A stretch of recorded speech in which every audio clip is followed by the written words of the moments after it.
flexibility and adjustments to external and internal demands. Basically the dumbed down version, my version, the ability to navigate adversity and grow and thrive in the face of challenges. You guys are gonna come across a lot of stuff working out here. You're gonna see a lot of not pleasant things. You know, I've dealt with suicides, I've dealt with one homicide, you know, attempted suicides, assaults, stuff like that. You guys are gonna see this stuff. Hopefully you don't, but more likely you're gonna see it. So hopefully some of the things I'm gonna go over kind of teach you guys ways to handle that. And if all else fails, we have the employee assistance program, which is phenomenal. I use it. I'll be first to admit it. I'm recently trying to get into doing a little bit of therapy because I've had some traumatic shit that I've gone through. So one thing do they do anything with the, what the hell, the arena training? They will get a chance to sign up for that training, Okay. yes. So when you guys get the chance, take that class. It is a phenomenal class. It kind of goes over the same stuff. Take it, it's good. The one thing I really took away from that class, it's okay to not be okay. But that's why we have this resilience, or we're implementing this resilience training, and we have the EAP for those times that you just can't get yourself out of the slump. So, resilience and correction. Did anybody have any questions on that so far? All right. So there's three main skills to focus on when you're trying to improve your resilience. And they are listed. Is there a laser on this? There should be a red button. I hope it works. All right, anyways. Number 1, mind. Number 2, energy. Number 3, connection. Those are the 3 key skills that we were taught in this class I went to. And all of the stuff next to it is like micro skills to help you with those certain sections. So like with mind, we're gonna go over learned optimism today. With energy, we're gonna go through gratitude, deliberate breathing, and PMR, which is progressive muscle relaxation. Yeah, that's right. So there's a whole bunch of things that involves this. This was a 4-day class. I can't jam 4 days worth of shit into 45 minutes. So I picked 3 that I think will be most beneficial. All right, so learned optimism. What does it mean? Who in here thinks they're kind of an optimistic person? Look at the positive things in life, you know, don't dwell on the negative all the time. Glass half full. Yep, there you go. The hell's another one? Life gives you lemons, you make lemonade, blah, blah, blah. You guys all know that? So yeah, that's basically what learned optimism is. Notice and expect the positive. Focus on what you can control and take purposeful action. Believe it or not, well, I mean, just show of hands there. It does not come natural for everybody. It depends on your situation. Sometimes if you are in a bad situation, it's hard to see the positives. But like, I'll use the example from today. I've been in SAU. It's been a shit show. There was an extraction earlier. Guy took over the block, got sprayed, tore apart the block. We had an inmate overdose on pills, fell out, blood, the whole 9 yards. It's hard to be positive in situations like that. It's hard to find the negative. That was just today, within the last 5 hours. Yeah. Raise your hand if you want to be in the SAU. Hey, we'll take it. We'll train you right. But it's hard to be optimistic sometimes. Another thing that was brought to my attention, because I've been working with the lady who ran this course, and I forgot about it. I'm glad that she mentioned it to me. You don't always have to be optimistic. There's always a time, a place. I'm a pretty optimistic person most of the time. I mean, I've known Val since she started out here, and we've talked quite a bit. I'm always, this is me, this is my normal self. I'm a pretty happy-go-lucky guy, but when shit's hitting the fan, I'm not so happy, it's not so optimistic. You know, I'm a leader at that point, and it gets turned off. So, positive, or not positive, traits of the optimistic thinkers. So, right here, notice the positive. What good might come from this? This part I was a little worried I wasn't going to be able to expound on a little bit, but so what good might come from this? Say you got an unfavorable assignment when you guys go on shift. Like, look at the positive sides of it. Like, you get stuck doing infirmary duty, watching somebody who tried to kill themselves or something like that. Like, well, I don't have to work my ass off in SAU and get 15,000 steps in one day. I get to sit in a chair all day. I get That's an access to a optimist. nice clean toilet. Maybe. Don't hold your breath on that one. Or do hold your breath.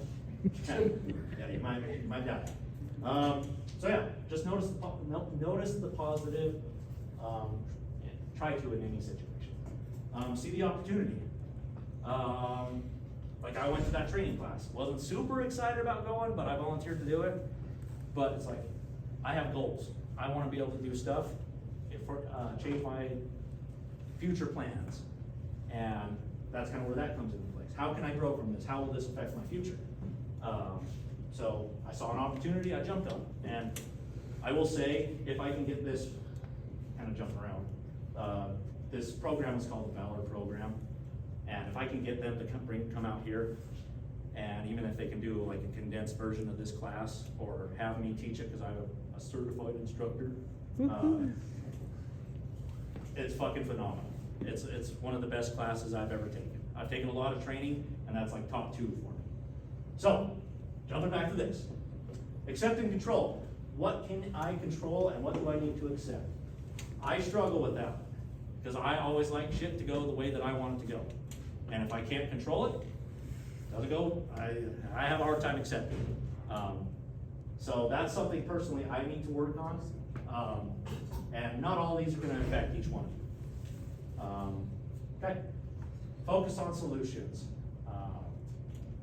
This is more, I feel, would be along the lines of like leadership. It could still be applicable to frontline staff. What are possible solutions and what resources can I leverage? For me, working in SAU, I have taken over. It was a dumpster fire, lack of better terms, when I went up there. And I had to really focus on that stuff, focus on the solutions. Like, what do I need to do to get this done? So yeah, focus on solutions. Taking purposeful action. What's my first step? How can I be productive? Same thing, right along the lines of what I was just saying there. Taking that first step can sometimes be scary. And sometimes you're stepping into a blind room after you've been standing out in the sun. You don't know what the fuck you're walking into, but you just persevere and get through it. And being optimistic helps that out so much. Lastly, reach out. I have certain people that I know I can reach out to. There was one lady that was in my position before, so I reached out to her quite a bit. And then I have a compliance manager that I go through, that she keeps me in check, make sure I'm not fucking up. And I reach out to her quite a bit, because we're kind of like the guinea pigs that Val called me earlier. Or I guess she called you guys the guinea pigs. So yeah, know who you can reach out to, and don't hesitate to reach out. All right, facts about optimism. These are all based off of actual studies that have been completed. So more optimistic individuals report higher levels of social support and satisfaction with their relationships as compared to less optimistic.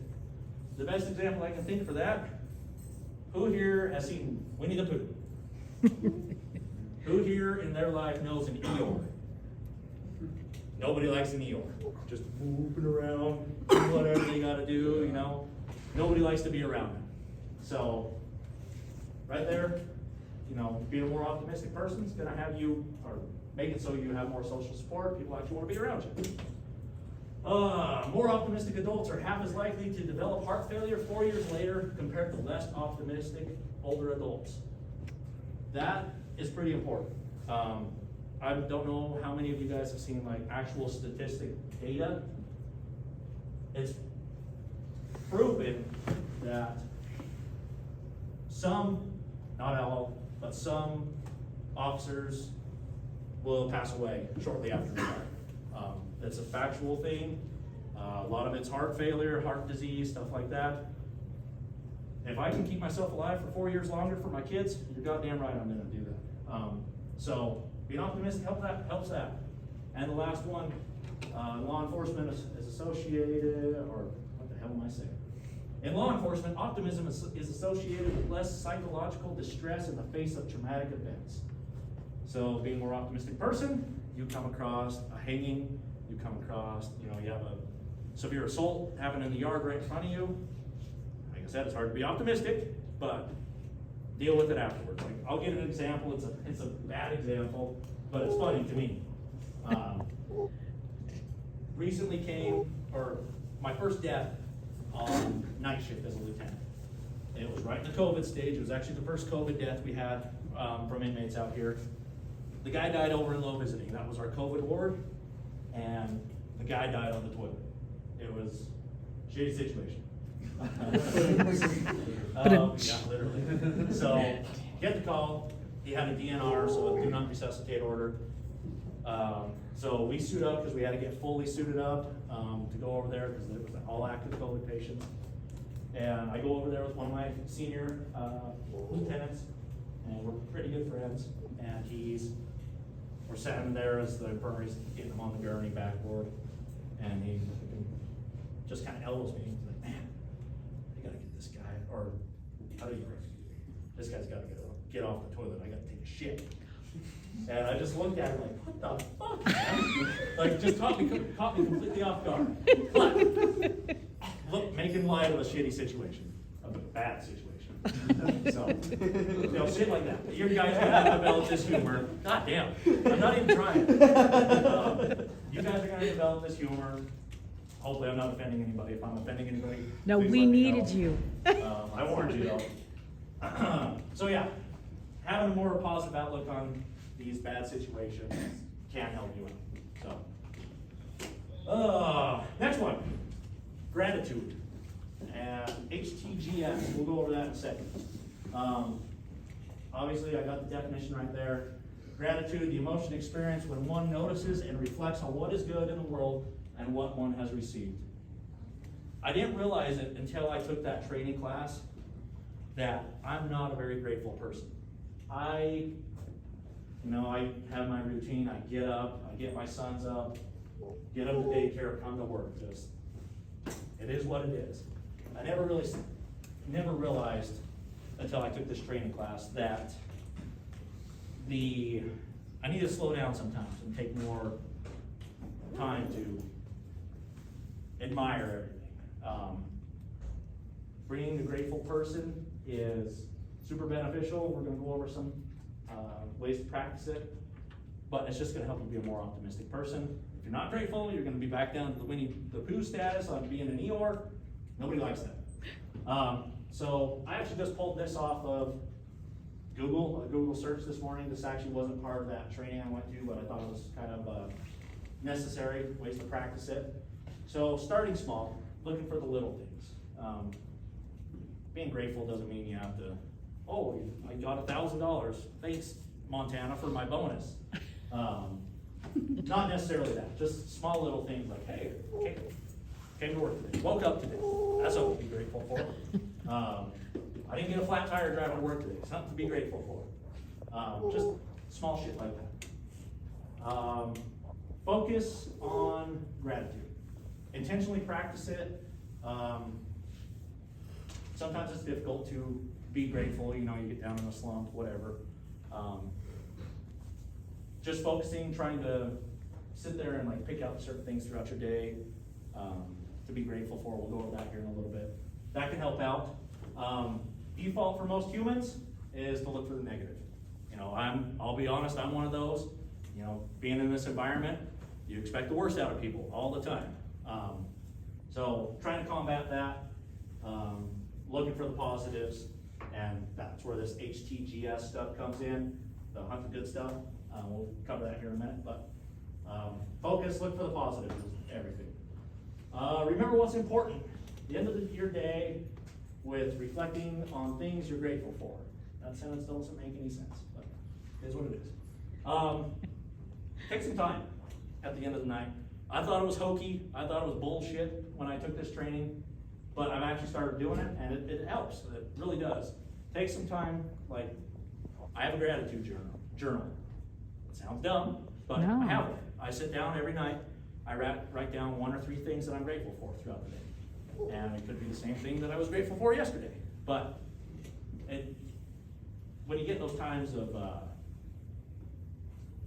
slumps, the highs and lows, I have gone back and read, all the little things I'm grateful for, and it kind of helps bring you back up a little bit. I mean, none of this is going to be like, wow, I'm all fucking better all of a sudden. It's not how it works. But it does help out. Lead with gratitude. Who here wants to be a supervisor out here one day? Way to be, Porter. Way to be. I don't know your names, but way to be. Glad to see it. Who wants to follow a leader that is an Eeyore, is a pessimist, who doesn't give a shit about their job? Nobody wants to follow that leader. You can tell I'm kind of the happy-go-lucky guy. I think I have a lot of respect for my subordinates, my sergeants, the staff sergeants, because I'm a very positive person most of the time. Like I said, I'm working on the grateful part of it. But yeah, provides you with and others around you higher self-confidence and improves the workplace environment. That absolutely is 100% true. You have a negative crew, you're gonna have a shitty day. You have the Eeyores in your crew, they just sap the energy out of the whole office. So, okay, lead with gratitude. Don't let the small things get to you. This is the most people, what the hell am I writing here? This is most people's biggest killer of gratitude. First world problems. You wake up this morning, you got a flat tire. Fuck, my day's ruined. That's not. It's something small. That's something that can easily be handled. Try to focus on the positive of it. Well, shoot, I don't have to be at work for 10 hours. I'm only at work for 9.5 hours. Damn. Just positive stuff like that. Avoid thinking traps. So this is part of the mind portion of one of those 3 key skills. The thinking traps basically are just negative thoughts. And if you get pulled into thinking traps, negativity, whatever it be, it just snowballs. You're gonna become that Eeyore. And it's important to catch yourself before you start just making that snowball. It's getting bigger and bigger, and then all of a sudden you just blow up because you fucking freak out. So avoid the thinking traps. And if you guys need clarification on this stuff after, I encourage you to ask questions, because like I said, I'm kind of new at this. So practicing gratitude will fight the thinking traps. And this one's kind of important to me too. Live with integrity. Do your part to be a team member. I've seen the memes and shit on Facebook where somebody says their company's a big family, and people laugh and smirk about it. But out here, it is 100% true. All of you guys are my family now. We might not be blood related, we might not be immediate family. But when shit goes south, when you're having a bad day, I'm gonna be there for you. 100%, I will be there for you guys. If you need anything, I'm there. I actually included all my email and work number and stuff at the end of this. So, be a team member, do the right thing, even when no one's looking, because if you don't, and I have to investigate it, I got cameras everywhere. I can find out what the fuck happened. We'll just put it out there. So, it's a shitty part of my job. All right, so, HTGS, hunt the good shit, or stuff, sorry. That's what we were calling it, the training, was hunt the good shit. Hunt the good stuff.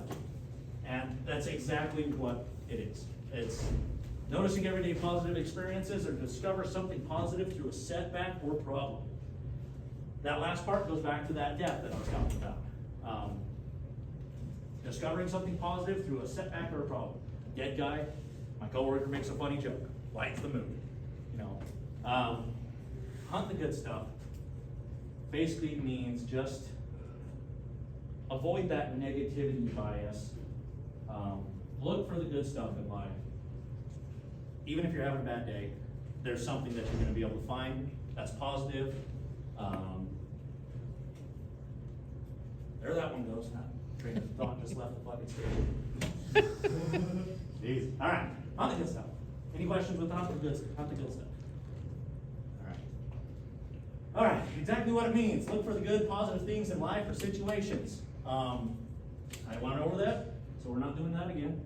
Combats the negativity bias, the tendency to notice and remember the negative aspects of a situation more than the positive aspects. We already kind of went over that, so I'm not going to do that either. The more grateful you are, the more life will give you to be grateful for. I 100% believe that. I feel that in my life I've been pretty fortunate with a lot of things, financial situations, health-wise, family-wise. I have a pretty good life. And I know I said earlier, I have to work on the gratefulness a little bit, but it's always been there. There's more things I need to notice more about every single day. But, it sounds corny. I tried to read it once and I'm not a book reader, but the book is called The Secret, and basically that's that mindset. The more grateful you are, the more life will give you to be grateful for. If you're a negative person, your whole life is just going to be revolving around negative shit. If you're a positive person, most of the time, you're going to have a pretty good day, pretty good life. You're going to have a good group of friends to be around, family. I don't know, I think that's kind of self-explanatory.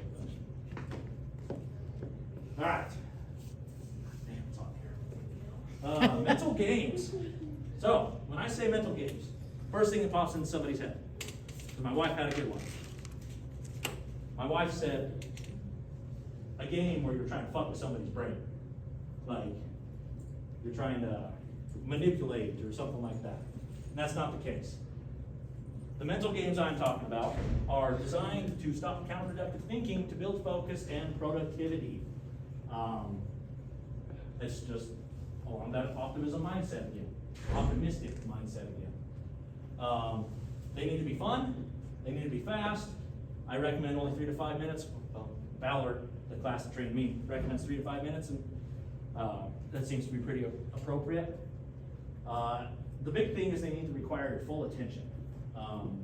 Because if, say, like I have a busy job, I've got a desk job most of the time, but sometimes I'll just sit down, and it could be something as simple as like a Sudoku. Just take your focus on all the other bullshit that's going on. Give yourself that refresh. But you need to make sure it requires your full attention. That way you're not getting distracted, close your office door, whatever. What you got? So it's a really stupid thing that me and my husband do when we're both just in bad moods and nipping at each other constantly, is we go sit outside and look at the cars that go past and count the really nice cars that have really huge dents in them. It works. It works. Does it help lighten the mood? Yes. It's simple little things like that. Right down there, right the next one. Hundreds of mental games online, or create your own. It's pretty good. I do it all the time. There's some examples over here. So, 3 to 5 minutes. Work your way through the alphabet, naming someone for each pair of letters, like actors. Name an actor that starts with AB. Alec Baldwin. BC. Bradley Cooper. What the hell's the next one? CD. Yeah. Charles Dickens. Ooh, good actor. All right, last one. The next set of letters. Whatever that is. DE. Anything? I think this is where we got stuck in my class too. So, it's just something like that. Everybody was just distracted for a little bit. They were trying to think of, famous actors, whoever, that would meet that criteria. Draws you away from this idiot up here just babbling, rambling about random shit. And then there's a couple more. Oh, this one was fun. All right, I want everybody to try this. So, take your left hand, make a fist. All right. Extend your thumb on the same hand. Then do the same with your right hand, but extend the pinky. Change hands. Who's out here is able to do it? Change hands again. that fucked with my brain. Like I sat in class for a bit after, like trying to figure it out, I still can't do it. So. Another fun one is you can't have your head and your stomach at Yep, the same time. yep, everybody knows that one. Let's see. Draw the outline of a square with one hand while drawing the outline of a triangle with the other. No, Snowball's chance in hell. All right, I got an activity for us. So I'm trying to make this fun. All right. Let me erase I got to use this whiteboard, whiteboard. so hopefully you guys can see me. That'll be fine. Sorry about our mess. Welcome to my world. I get it. My office looks the same. Because we're form follows function people.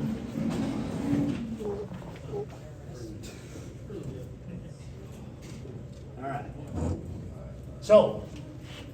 Oh. Good thing I looked. That would have been really fucking confusing for all of us. B, not G. Okay. Yep. You know where we're going with this. So, you can make 16 words out of what I've just put up here. So. Slow down, Jesus. All right. You guys we got it in like a minute 30 in my class when I did this part of the presentation. So, 1 minute. I will start the timer, and you guys spout out as many as you can, but slow down. I'm not a fast writer. So, I'll time it for you if you want. I got it. Okay. I got it ready. Okay, go. R. Bar. Rib. Rib. Band. One more. Band. Band. Barn. Brain. How do you spell brain? Okay, that's right. Nab. Nab. Nab. Oh God, slow down. Nib. What? Brand. You didn't say that? Eat No. your brand. In. Bin. Ann. I got brain. Ann. A-N. Rain. Brian. There it is. 15 seconds. Ran. Oh shit. That's ran. Ignore that. Air. Yep. Any others? Nair, like for your hair, you know. All right. Time. You guys missed the easy one. I. That was the first one we got. All right. How many did we get? 1, 2, 3, 4, 5, 6, 7, 8, 9, 10, 11, 12, 13, 14. So we missed I and A. The simplest ones. But that's a perfect example of a mental game. Everybody's focused on this. You're distracted for 2 minutes or a minute. And just simple stuff like that. So, all right. Way to be. Just easy. All right. I think I got one more portion here. How am I doing on time, Belle? You are doing great. All right. Yeah, we're doing good. All right. So deliberate breathing and PMR. PMR is progressive muscle relaxation. I thought it was kind of hokey at first. I'm not a yoga guy, but it works. We'll get to that. Would you like for me to dim the lights for this We're section? going to get to that. All right. Yep, we're going to get to that. All right. So, deliberate breathing. Designed to control your breathing to regulate your thoughts and feelings and that word. I don't know how to say that. Physiology. Perfect. Thank you. It can help ease symptoms of anxiety, stress, and a number of mental and physical health concerns. Who here gets in a, what can I use for an example? It's not bad. Get in a difficult situation, who already just kind of, just kind of breathes, relaxes. That already happens for some of you? Good. There's multiple different types of that's not supposed to say box breathing, but there's different types of breathing techniques. You got box breathing. Who here is ex-military, current military? So you've probably heard of box breathing. A lot of this probably looks familiar to you anyways. A lot of this is based off of the same resiliency programs that the military uses. So you got box breathing, belly breathing, and diaphragmatic breathing. I forgot to get the definition for that, so we're not gonna do that one. But, box breathing. Anybody know what box breathing is? Hold it in for 5 and then out for 3. Pretty similar, yeah. There's all sorts of different ways, whatever you wanna do. So, I want everybody just kind of sit up straight. All right. I want you to focus breathing from your abdomen. Act like there's a balloon in your stomach. All right, nobody's gonna laugh about big belly. I got a big belly too. So, take a deep breath in for 4 seconds. Hold for 4 seconds. 3, 4. Let it out for 4 seconds. Hold for 4 seconds. 3, 4. Take another deep breath in. We're not gonna do a whole bunch. I don't want somebody passing out, nothing like that. That's box breathing. It's just a continuous, not a circle, a box. 4 in, 4 hold, 4 out, 4 hold. And I do that all the time when I get stressed, when I'm getting pissed off. People aren't doing what I think they should be doing. I'll sit in my office, just kind of close my door, practice a little bit of box breathing. It helps, it really does. Belly breathing, that's basically, from what I understand with it, this isn't something that we went through, but I was looking into it last night. The same thing, sitting at your desk, sitting at your chair, focus on, there was two ways to do it. You could just sit there and focus on trying to expand that balloon in your stomach, taking big deep breaths, or they were also recommended, and I didn't try it personally, but put your hand on your ribs, put your hand on your abdomen, and focus on expanding your abdomen, taking deep breaths, instead of, and make sure your ribs aren't moving. You don't want your ribs to expand, you just wanted that father figure to expand. I thought it was a good joke, but fuck me. We laugh. All right, so yeah, any questions on deliberate breathing, box breathing, anything like that? Y'all think I'm full of shit yet? No. All right. Okay, last portion I got. So, progressive muscle relaxation. It is designed to increase relaxation by systematically tensing and relaxing different muscle groups. It can reduce stress and anxiety in your body, having you slowly tense and then relax each muscle. Val, you already kind of seem like you know what this is. Anybody in here have done yoga, do yoga? All right, so we're gonna do an exercise. If you guys want to partake, absolutely, please do. But if you're not comfortable with it, what we're gonna do is I'm gonna run you guys through some tensing, some breathing exercises, and the lights are gonna be off, and it's just gonna be a nice quiet room. So if you choose not to participate, I just ask you to be quiet, let everybody else experience this. I thought this was hokey at first, but after I did it, it's like, wow, I actually feel pretty good after that. So, all right. So, Val, can you shut that back door? Yeah, thank you. Sure. I don't know what the hell that is. It's a man who's going to talk to it's certain breathing techniques that are like my members. Oh, okay. It's Probably. just a way to Probably. breathing. Honestly, it probably, so I'll use that as an example. I'm an avid outdoorsman. I love to hike, I love to hunt, love to fish. I'm getting older, I'm getting a little fatter. I really had to start focusing on my breathing when I'm out hiking. But was doing it, I didn't even realize it. I was doing the belly breathing. I was really sitting there and focused as I'm hiking my fat ass up a mountain and just taking those big deep breaths in, and the shit works, it really does.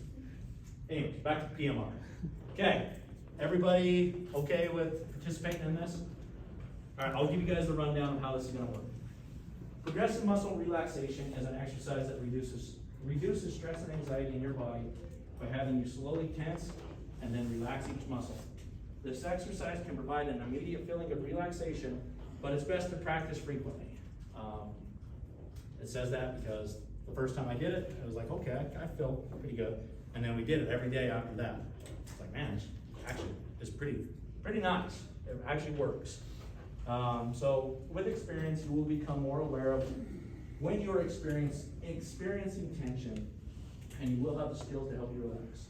During this exercise, each muscle should be tensed, but not to the point of strain.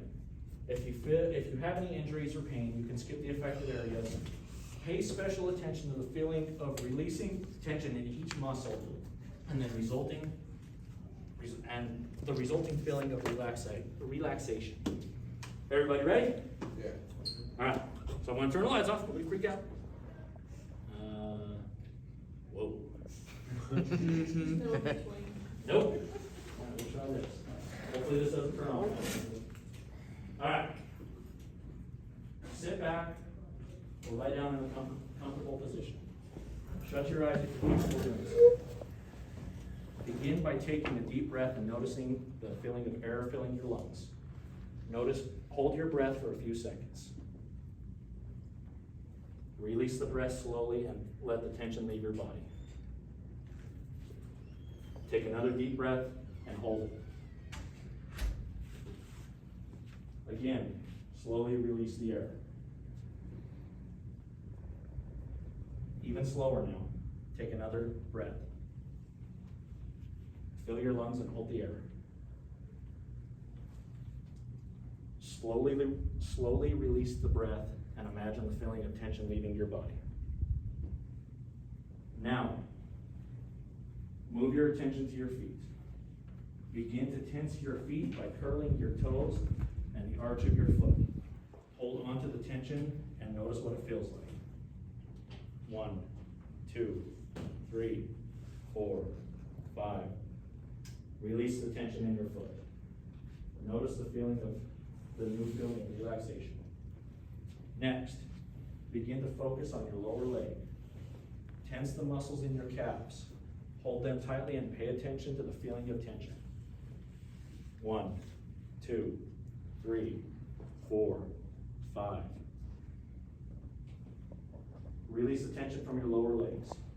Again, notice the feeling of relaxation. Remember to continue taking deep breaths. Next, tense the muscles of your upper leg and pelvis. You can do this by tightly squeezing your thighs together. Make sure you feel the tenseness without going to the point of strain. 1, 2, 3, 4, 5. And release. Feel the tension leaving your muscles. Begin to tense your stomach and your chest. You can do this by sucking your stomach in, squeeze harder, and hold the tension. 1, 2, 3, 4, 5. Release the tension. Allow your body to go limp. Let yourself notice the feeling of relaxation. Continue taking deep breaths. Breathe in slowly, noticing the air fill your lungs, and hold it. 1, 2, 3, 4. Release the air slowly. Feel it leaving your lungs. Next, tense the muscles in your back by bringing your shoulders together behind you. Hold them tightly. Tense them as hard as you can without straining and keep holding. 1, 2, 3, 4, 5. Release the tension from your back. Feel the tension slowly leaving your body and the new feeling of relaxation. Notice how different your body feels when you allow it to relax. Next, tense your arms all the way from your hands to your shoulders. Make a fist and squeeze all the way up your arm and hold it. 1, 2, 3, 4, 5. Release the tension from your arms and shoulders. Notice the feeling of relaxation in your fingers, hands, arms, and shoulders. Notice how your arms feel limp and at ease. Move up to your neck and your head. Tense your face and your neck by distorting the muscles around your eyes and mouth. 1, 2, 3, 4, 5. Release the tension. Again, notice the new feeling of relaxation. Finally, tense your entire body. Tense your feet, legs, stomach, chest, arms, head and neck. Tense harder without straining. Hold the tension. 1, 2, 3, 4, 5. Now release. Allow your whole body to go limp. Pay attention to the feeling of relaxation and how different it is from the feeling of tension. All right. Begin to wake your body up slowly by moving your muscles. Adjust your arms and legs. Begin to stretch your muscles. And open your eyes when you're ready. I'll give everybody 15 seconds, 20 seconds before I turn the lights on.